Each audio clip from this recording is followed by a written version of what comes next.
World's Fairs in general. But beyond that, they didn't really kind of, on a Venn diagram, they're pretty far apart. Okay. As much as, like he was called an Imagineer and, any of that, it wasn't a conscious choice to avoid it. I think if there was more of a tie, I would have loved to explore that. Oh, okay. Yeah, Any excuse to get into Epcot would have been great. Looking for something to hang in the main character's office. Some kind of big, some kind of future-y. And so we were looking at different Closer Than We Thinks, and I was a big fan of Matt Novak's Paleo Future blog, and in writing that script, which was about predicting the future, I wanted to be able to look at past predictions of the future. And Radabod really like stood out to me as this amazing artwork that, is like this oddity in 1950s comic strips. Of like seeing that, it's like, you got like Dick Tracy, there's that, in the one scene you see, it shows like this comic strip called Grandma that apparently a few people know of. And then you have Closer Than We Think being like, oh, you're gonna have a wristwatch TV, and it's like, it doesn't, even though, it's an oddity, it's this thing. So it stood out to me. We didn't end up using it for that artwork, but I started collecting some of it. So like, it became really hard to make that look cinematic in any way.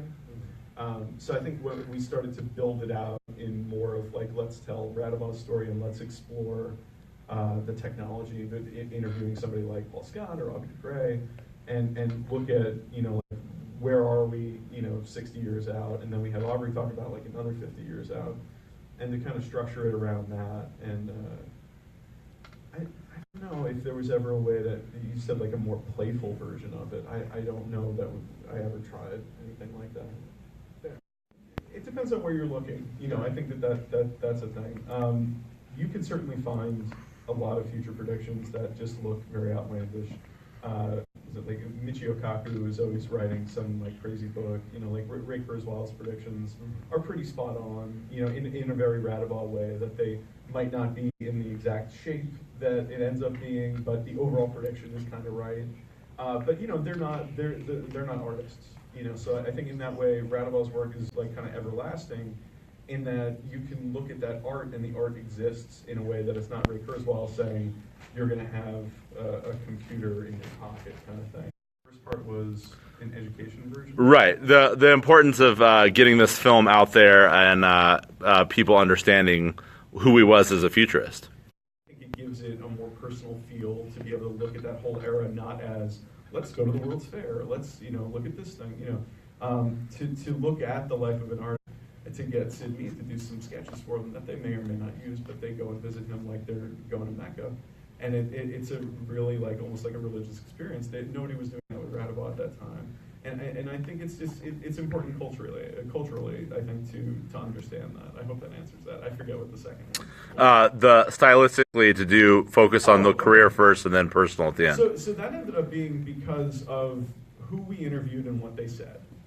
So a lot of the people that actually personally died, I think, like a couple weeks before we actually went to Detroit. Oh, wow. And then another one was in ill health and died maybe 6 months later.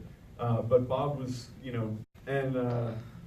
so that's why he's in the front, and then, we have everybody else who kind of knew him in the back, and a lot of that personal information kind of gets put over there.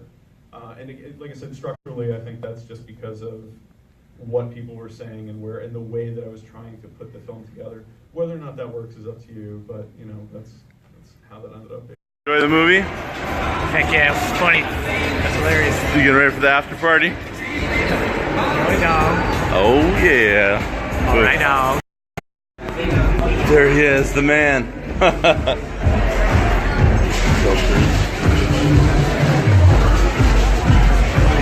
Looks like everyone's recording. Pander.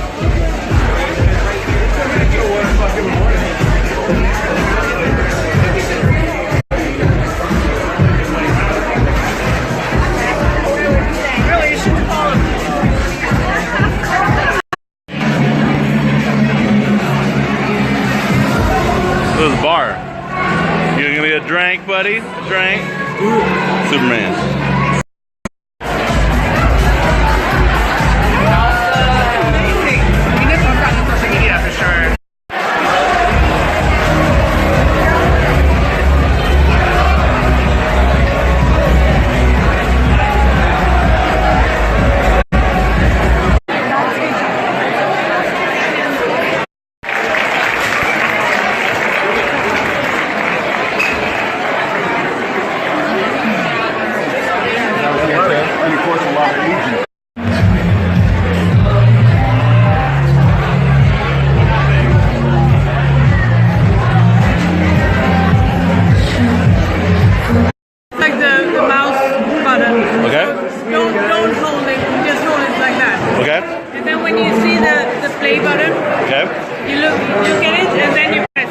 Okay. And then you don't do anything with it.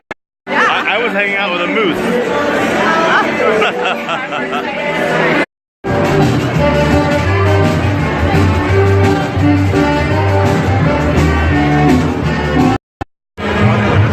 Happy New Year! That's hilarious.